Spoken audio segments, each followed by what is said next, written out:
Here's a since we're on this topic. I've looked for small areas where there could be a wedge for discussion because again, it's a pretty tight movie. Yeah.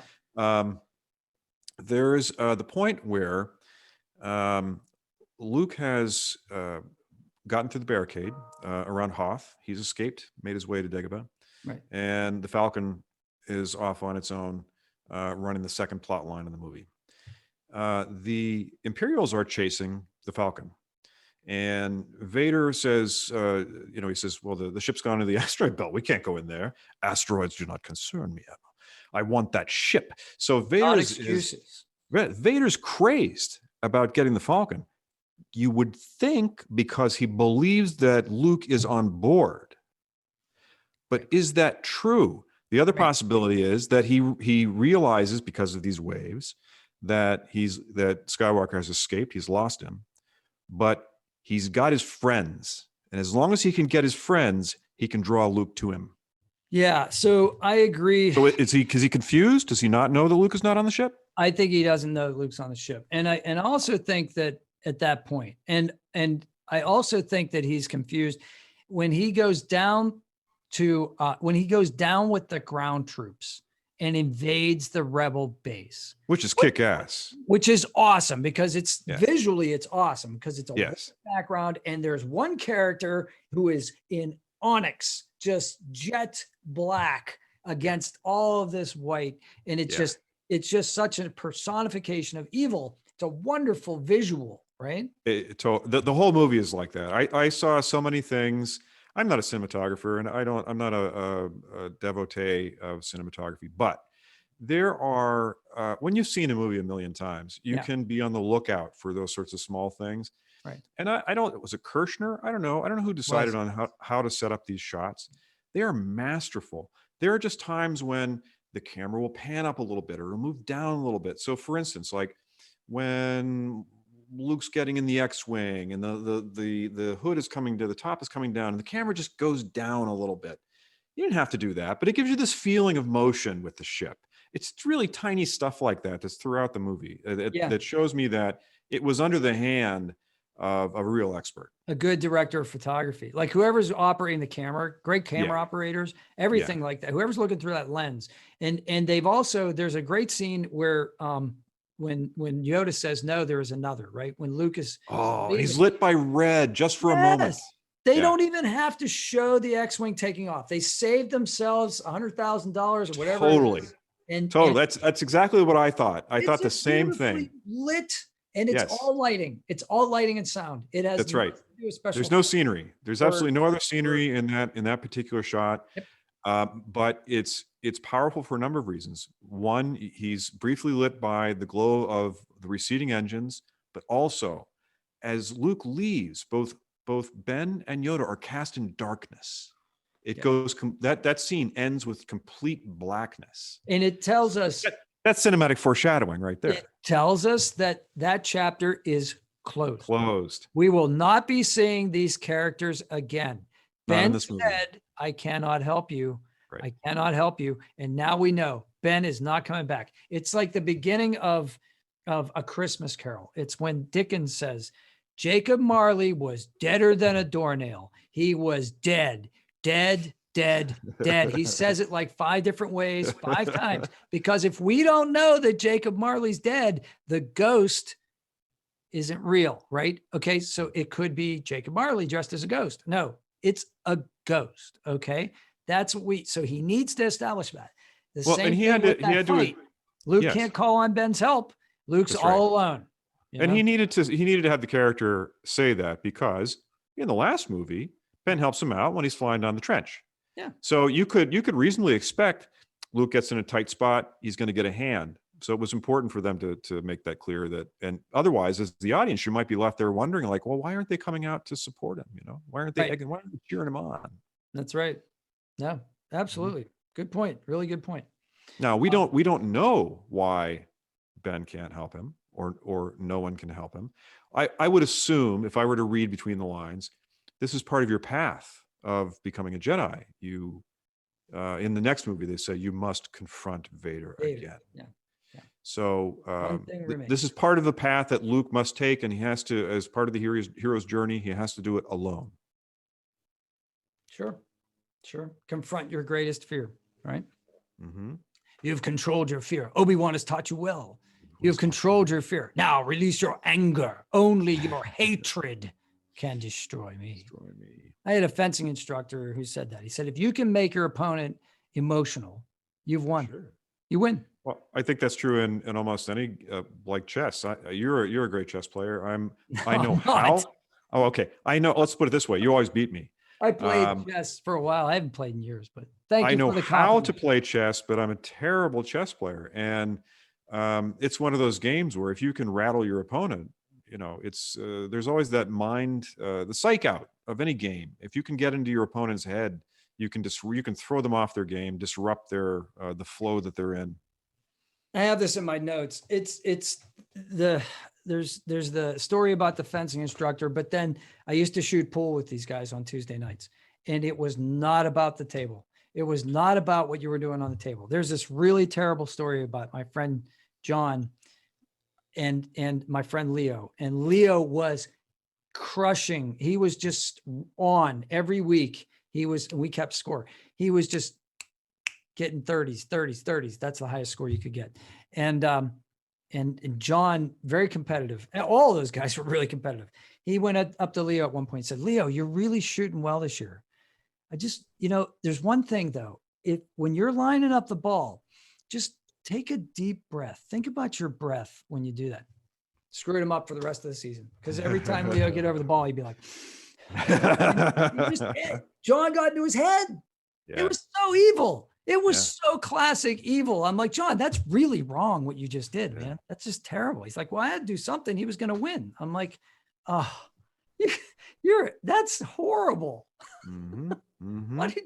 That's just horrible. Win at all costs, Needless to say, I don't hang out with those guys anymore. But geez.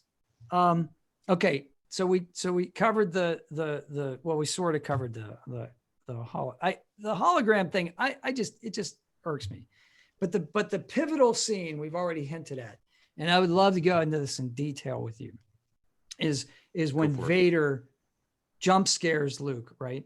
And he barely, like and I love that scene too. It's on that it's almost like a wing on its side, which makes sense because it's in a wind tunnel kind of thing. So you have this kind of control station that's shaped like a wing in the interior you go in. It's beautiful that Macquarie would think of something like that. It just so that apparatus serves two purposes: one, to establish the sci-fi credibility of this world, and two, to be a convenient place for Luke to fall. Yes, true, but it didn't have to be designed architecturally in that way. No, but it looks beautiful, like the rest of the designs for the city. Gorgeous, and it seems to make sense in the world, which I love. And not a lot makes sense in the Star Wars world from a design and usability perspective. No, first and foremost is the thing that everybody cites, which is that in the Star Wars universe there are lots of pits to fall into and no railings. Yeah, there's a lot of safety issues here, and that's the thing. The one thing that you mentioned about Cloud City, which was that all the hallways were closed in, that made sense to me as a child, because I thought, well, yeah, you don't want to be falling out of a window or something. So like, I didn't think twice about it. Right? I never thought twice about the sets for Cloud City, because I just thought it was great. Everything was white. Yeah. Except for the torture chamber, which is, in a city in the clouds, that's what I would expect. White, clean, perfect. Exactly. Pristine. And in reality, it was probably a budget thing. Yeah, it was probably easy to do. Sure. Yeah. Yeah. So when Vader jumps out at Luke at the end of the fight, the last saber duel, there's total silence. Well, there's a hum of the machines. Right.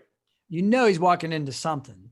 Yeah, you're very on edge. You're very on edge, and get the jump scare. Well, before that, yeah, there's even one before that. He walks into the tube.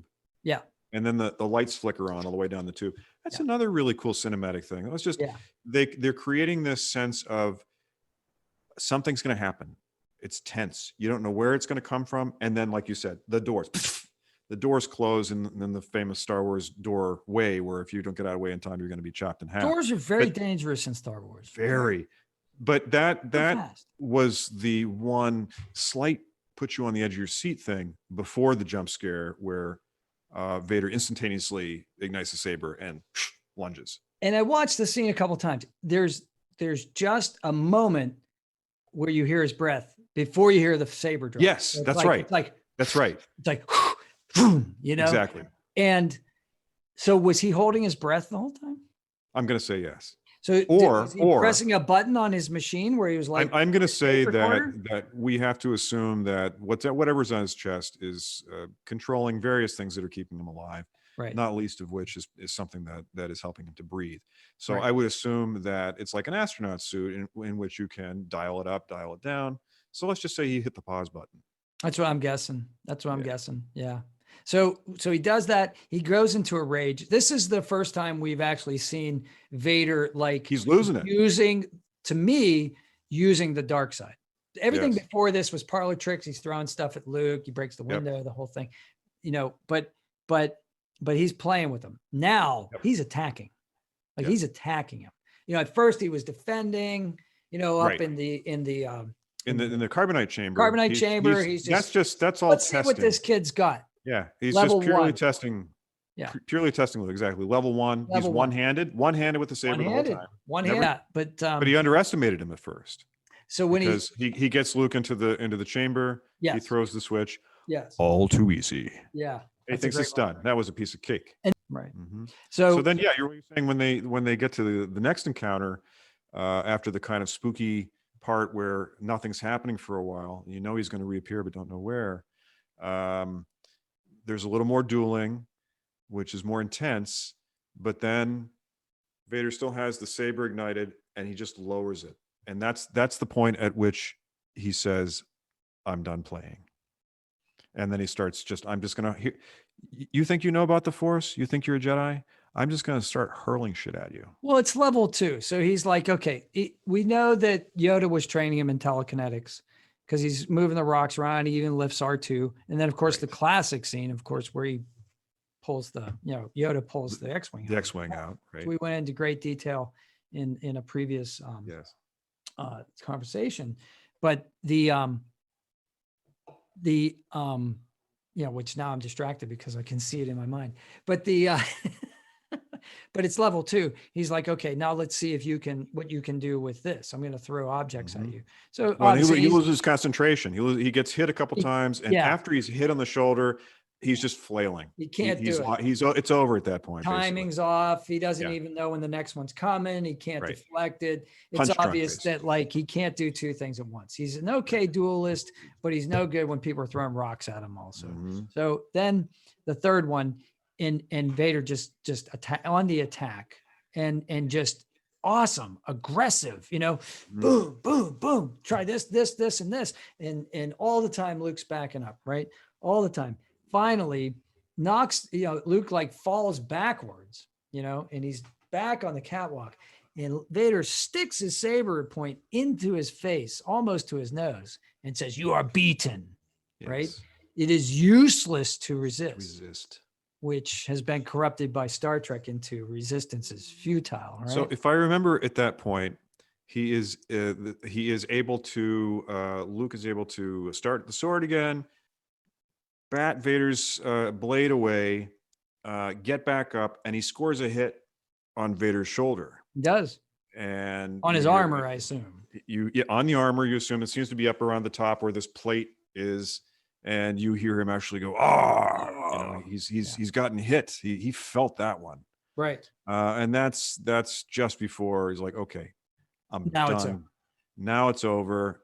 I'm cutting your hand off." Because even a novice can score a hit. Even a novice can be dangerous. I'll tell you that. In fencing, a novice is obviously sometimes more dangerous because you don't know what to expect. Because somebody's fully trained, you can, based on what you know about training, you can know which kind of attacks to anticipate. And it's somebody who has no training at all. You have no idea what's going to happen. So you have to be prepared for everything. But that line where he says, "You're beaten, it's useless to resist." Don't let yourself be destroyed. As Obi-Wan did. Mm-hmm. Very interesting. That line to me is one of those lines where the actors were always complaining, George, you can write this stuff, but an actor can't say it. That's an awkward line. If I wrote that line, one of my writing professors would have wrote AWK and circled it in the, this is awkward.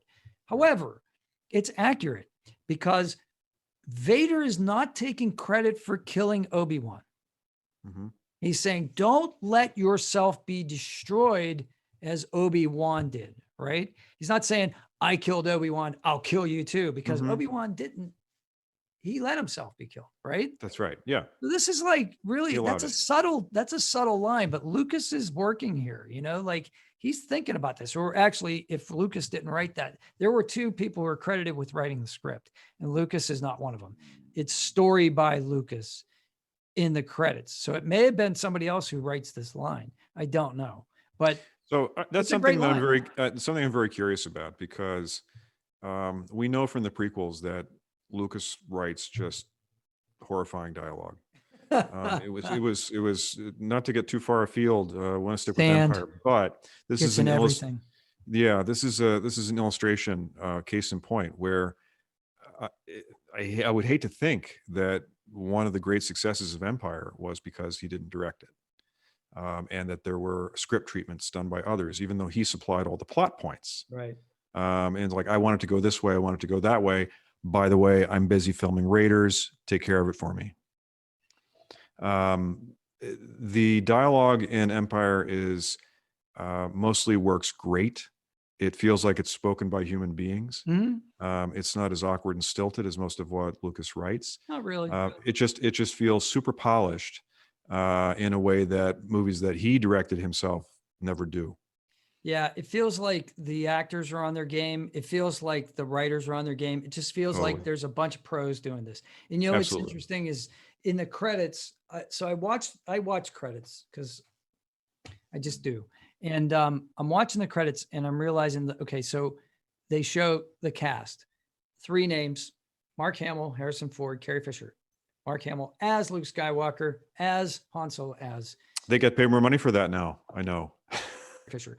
Next screen, no title, Billy D. Williams as Lando Calrissian, Anthony Daniels as C-3PO. Next screen, also, co-starring David Prowse as Darth Vader, Peter Mayhew as Chewbacca, Kenny Baker as R2-D2, Frank Oz performing Yoda. There's only 9 characters. All of this action, all of it is really 9 characters. Yes, there is the Admiral of the Starfleet. Yes, there is the General, in Hoth. Don't forget Hobby. Don't forget Hobby. Don't forget Wedge, man. Wedge is great. And I got a couple things to say about Wedge. Or Dak. Well, poor Dak. But he felt like he could take on the whole Empire himself. That's how he felt that day. I know what you mean, right? I never say that anymore because, what happened to Dak. I don't want to jinx myself. Yeah. So, but yeah, it's amazing that much story could be surrounded by, 5 characters, but 9 characters ultimately, and then a bunch of like incidental characters. Well, one of the things that strikes me about the the movie is the pacing. No scene is more than 2 or 3 minutes long. And it is from the moment you see the probe droids exiting the belly of the Star Destroyer, that movie never lets up. Nope. The slowest moment is during training sessions on Dagobah, which is almost like a necessary breather to catch your breath, because everything is just, action is happening constantly in that movie. The plot is always moving forward. Interesting things are always developing. There is no point in that movie where you are bored. And I also found out, I actually looked up I wanted to see if somebody had created a scene list, because I wanted to see where the major scene points were. Of course, somebody has. There's a site out there that lists every scene in all the Star Wars movies. And what I discovered was that Empire has 50 scenes. It turns out every Star Wars movie has 50 scenes. That's interesting. That's really interesting. Don't know Exactly if 50. that's, I don't know if it's deliberate. It's got to be. Deliberate by design, or it's the way that the person who made the list, forced it to Okay. for the consistent. I don't know, because I don't know anything about the person who made the list. I think that's more. But I thought it was very interesting. Yeah, that seems more likely now that you mentioned that. But I don't know. It could be by design. Could be the lucky number. Could be something that. Yeah, it could be just if we took a random sampling of 10 other action movies, maybe we'd find that's just a very round number that works inside a common a 2-hour number. period. Yeah. That's possible. Yeah, Repo Man might have 50 scenes. I don't know. Yeah. So back to the duel. When he cuts off his hand, that's become a lot of people have talked about lightsaber techniques, and try to classify different styles over the years. Mm-hmm. And they call that technique the Cho Mai, right? So you cut off somebody's hand and you end the duel because they can't fight anymore. Mm-hmm. They've lost their weapon. They've lost their use of their saber hand. They're pretty much done, right? So he cuts off Luke's hand, and as Luke's edging himself away from him, he says, "There is no escape." He says, and there seems not to be. "Don't make me destroy you." Which I definitely put that on a coffee mug. My friend has it in his new apartment. Actually, I helped him move the other day. He says, "Luke, you don't yet realize your importance." Now that's a little bit awkward, but it has to be. I can't think of a really great way to say that. You don't realize your importance yet. Doesn't have the same effect, because importance at the end of the sentence places the emphasis on that word. He says, "You have only begun to discover your power." And the way I can't do it justice, but nobody else is James Earl Jones, man. The only way James Earl Jones says power. If only you knew the power of the dark side. All of his lines are like that. Yeah. Like the one we talked about at the beginning, where they show the power generators. That's it. The rebels are there. I mean, just it was like, I think it was on Letterman or I know Letterman's not popular anymore. Or not Carson, but he was on Conan O'Brien or something. He said, you could read a telephone book and it would be like interesting. James Earl Jones could start at the beginning, Abigail Adams, and, it'd be like, oh my God. And for a while he was doing these AT&T commercials. Remember those? Yeah. And somebody said to him, "My God, man, you're a classic actor. You're the voice of Darth Vader. Why are you doing these AT&T commercials?" He said, "They pay me very well." Exactly. I mean, if you could get paid that kind of money for using your voice, why wouldn't you? I would absolutely. Anybody out there want me to be a voice actor? I'll be happy to do it. So the next line is, "Join me and I will complete your training." That line seems like a throwaway line. Join me and I will complete your training. No, it's not throwaway. It's not throwaway. Don't join the Empire. Don't join me and the Emperor. No. Join me. That's right. No, it's very clear. I will complete your training. Well, it's clear that that's the deal he's making, because he then says, and I didn't get to rewatch this part today, unfortunately. Let me see if I can do it from memory. Is it together we have the power, or you have the power to destroy the Emperor? He has foreseen this. Yes, it says, with our combined strength, yes, we can end this destructive conflict and bring order to the galaxy. I love the way he says galaxy. But isn't there a line about how you have the power, or we have the power to destroy the Emperor? Or am I just? He does. He says it. That's where he says he has foreseen this, as if he's saying, my boss knows that you have this power, but if you and I get together, we can destroy him first. It's like that line in the Bond film, the one where he has his Scottish home. He says it later. Yeah. Which Bond film? The one where he's trapped in his Scottish home and assassins are coming. Skyfall. Skyfall. And the line that I remember from that movie is he's with the beautiful woman, and Daniel Craig says, "Some men are coming to kill us. We're going to kill them first." Yes. Yeah. Yeah. There's a famous line in Firefly where where the captain says, if they try to kill you, you kill them right back. You know? But no, your point is well taken. Yeah. That Vader there are a number of lines where he indicates, and particularly in Jedi, that my will is not my own because he's my master. This is the dark side deal. This is the pact that I made, and it's out of my hands. But at the not end here. at the end of Empire, he's indicating, you and I together, we can kill him.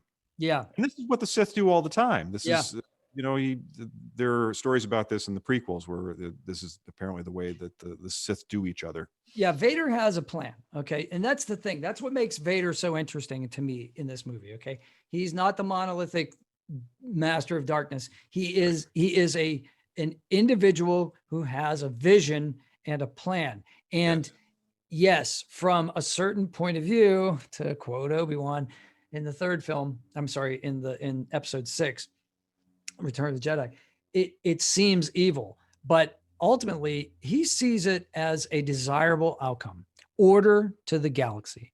He's not saying like, I want to, put everyone in misery and darkness and chains forever and rule over them all. He's saying there's bad things happening right now. We need to put an end to that. This is conflict. People are dying. He doesn't say that, but he implies that it would be a better outcome if we maintain order, and it's hard to argue with that.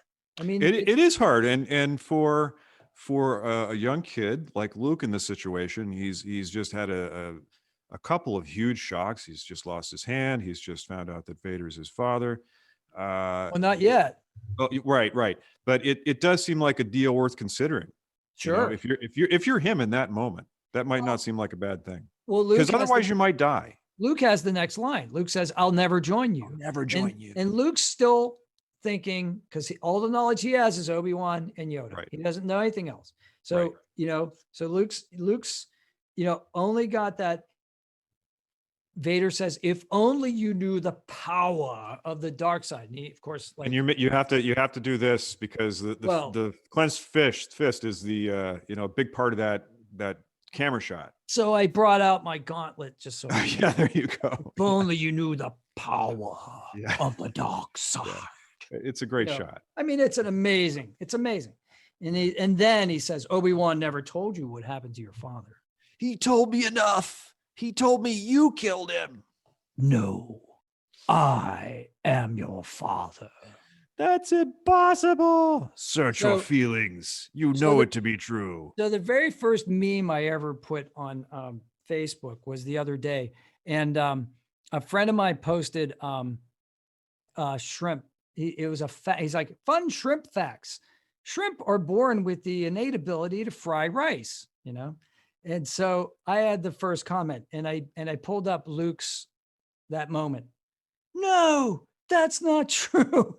That's impossible. And, it just seems so fitting because, So of course it's, here we are. It's it's a moment that is part of the American lexicon. Right. It's a part often misquoted, by the way. Often misquoted. It's a part of cinematic history. It's one of the greatest reveals of one of the greatest reveals in all of film, bar none. I don't take anything away from it because it's a sci-fi fantasy thing. It's a great bit of filmmaking. It still has its power. And I will say this: I don't think there's anything particularly. I don't think Mark Hamill's a fantastic actor. I think Mark Hamill's an adequate actor. But that scene, the way he handles that. Wow. You've seen it a billion times. It still gets you. Just the way the way he contorts his face. It's totally believable. Like this is the shock of a lifetime from somebody who's just had lost a limb, is facing death, is on a shelf about to fall into oblivion. He acts the hell out of that scene. There's nothing exotic or about the words. He doesn't even say that many words. It's all about the acting. It's all about the way he delivers them. You have to give him that. No matter what you have to. He's unbelievable. Well, here's another thing that you don't you don't notice it at the time because you're caught up in the moment, which is as it should be. But one of the things that there are multiple things that heighten the drama of that moment. That reveal could have happened in a number of settings that it would have been a lot less effective. One, he could have just been on the floor. They could have been in space. But no, been psychic. Right. Two things are happening. One, he's holding on a ledge, in essentially what is a great pit. Two, the other thing that makes it super dramatic, the wind is whipping. The wind is making Vader's cape fly around. It's even making his helmet move a little bit because the wind is so ferocious. It's whipping Luke's sweat-drenched hair. His clothing is flapping. So there's all this extra drama and emergency and momentousness because of the physicality of what's going on around him. So that placing the reveal in that physical environment didn't really occur to me before, but it could have been so much less impactful if it hadn't been for all those environmental factors. Yeah, no, I mean, you're absolutely right. The physical surroundings make the drama that much heightened. And I mean, he's on a great height. But like you said, Vader says, search your feelings, you know it to be true. And we already talked about how Lucas almost destroyed that line. And then Luke says, no. And then Vader gets to explain, Luke, you can destroy the Emperor. He has foreseen this. That's what it is. I always thought that was delivered earlier too, but it has to be delivered after because now he's trying to enlist Luke as an ally. Correct. Okay. Yeah. First, he's enticing him when he says, we'll bring order to the galaxy. Yeah. He's making a logical argument. Okay. Yeah. Now that he's revealed that he's his father, he's making an impassioned plea. All right. Almost. He's saying, like, you can destroy the Emperor. He has foreseen this. It is your destiny. Right. And then that harkens back to like earlier when they're in the carbonite chamber and he's toying with him and he's forcing him to back up and fall into the carbonite freezing chamber. And he says, your destiny lies with me, Skywalker. Right. Mm-hmm. I think he's already plotting, like, if he had frozen Luke, would he have taken Luke back to the Emperor? Or would he have taken Luke for himself and unfroze him and trained him and then gone back to the Emperor and said, it's our party now, dude? No, I feel like he made that calculation while on the catwalk. I think he would have followed through with the original plan. He would have delivered Luke to the Emperor and gone from there. But I think at the end, and this is the thing that makes Vader more interesting in the third movie. In the first movie, he's a very simple black hat character. In the second movie, he is a little more complex. Only in the last 5 minutes when he does the reveal, now we find out there's a family connection. And also as Luke is escaping on the Falcon at the end, and he's saying, Ben, why didn't you tell me? Vader's reaching out to him and making one last attempt, a plea. I think I agree with you. So I think he doesn't. I think he has a change of heart at the end where he suddenly decides, no, if I get Luke on my side, we're going to go kill the Emperor. I used to think that's what I thought too, but for the longest time. But watching it through this time, there's one other piece of evidence that I think can be used to argue against the fact. And I like I said, I think I agree with you still. But the other piece of argument is that other piece of dialogue in the scene that we were talking about, where he says, your destiny lies with me, Skywalker. He also says, perhaps you're all too easy. Perhaps you're not as strong as the Emperor thought. So now, is that a little bit of concern? If he does have this plan to use Luke as an ally against the Emperor, he needs a strong Luke. If he's not as strong as the Emperor thought, maybe this plan's not going to work. So maybe there's a little doubt there. Now, I know I'm probably reading way too much into this. Oh, all of those discussions are reading way too much into it, but I've seen this movie so many times. I'm looking for new stuff, It's fine. Yeah. but it's fun to look at, so it's possible. So then of course he gets the classic line, which I would have said yes to, which is join me and we can rule the galaxy as father and son. Like, yes, Done. daddy, let's do it. I'm in because you got a cool ship and you have all the best toys and it looks awesome. Yeah. You be Marcus Aurelius. I'll be Commodus, like I'll be the guy who goes out and parties all day. You run the empire, like it sounds great. Because Luke is a good guy and Yoda's done a good job, even though he's had the shortest Jedi training in probably all of Jedi history. Except for Rey. Again, yes, except for Rey, but because she was a Palpatine, we can just assume there was some stronger shenanigans going on there because we don't really know how the Sith work. It's still kind of, I don't care either, but we still don't know. We don't know how long Luke was being trained in Dagobah. We really have no idea. We don't know how much time went by. Yeah, we brought this up in the last thing, and I have a couple thoughts on that. But just to close this out real quick, so when he does say like rule the galaxy as father and son, Luke immediately he looks down. He immediately is looking for a way out, and it's the great acting again of Mark Hamill. He's obviously looking for alternatives, and then the final plea, which is "Come with me. It is the only way." The only way. And then Luke just goes, "I'm going to trust the Force." In the universe. Yeah, the great thing is he says nothing. He says doesn't say anything. He just lets see it on his face. He's like, I don't know what's going to happen next. Yeah, I'm letting go, and it's just this act of supreme faith. That I don't know. It either that or it's better than the alternative. I can't turn evil, so I will just sacrifice myself. And then suddenly he's saved. But I think it's more of a trust thing. I really like to believe that. I actually think he was sacrificing himself because, I just don't think there was any way to know that he would be fortunate enough to be swept into the chute. Like an exhaust, a trash tube or something. Whatever it is, we don't really know what it is. Well, doesn't matter. But no, it doesn't. To me, I don't think. Maybe maybe he wasn't even thinking at that point. All that he knew was that the hand that was outstretched was a non-choice. It was an unacceptable choice. And there's only one way to get out physically. I just have to let go. Yeah. And I don't know what's going to happen after that.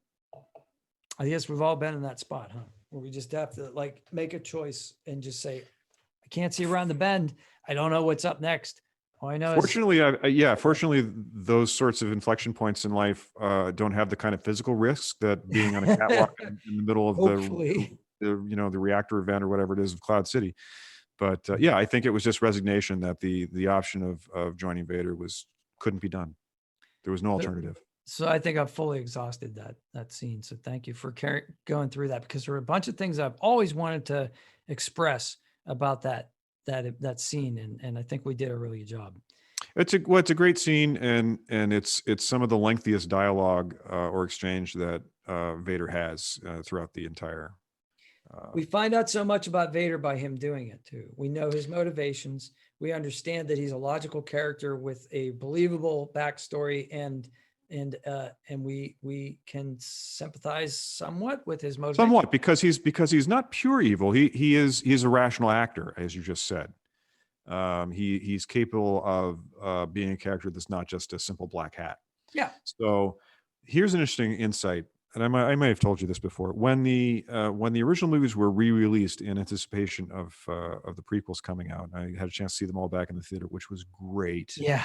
Because seeing it in the theater, I'm like, wow, it doesn't matter how big your TV is at home, it's never the same. And seeing the sound seeing him again on the big screen was just fantastic. 30 speakers. I mean, like, how can you can't compete with that? I remember coming out of those movies with this realization that, when they first came out, I thought, oh, Star Wars, it's about Luke Skywalker. And this is before the prequels came out. And I left seeing it as an adult, saying, oh my God, Star Wars is about Darth Vader. The three movies. It's a redemption story, and when I saw them the first time, it didn't occur to me. I thought it's all about Luke Skywalker.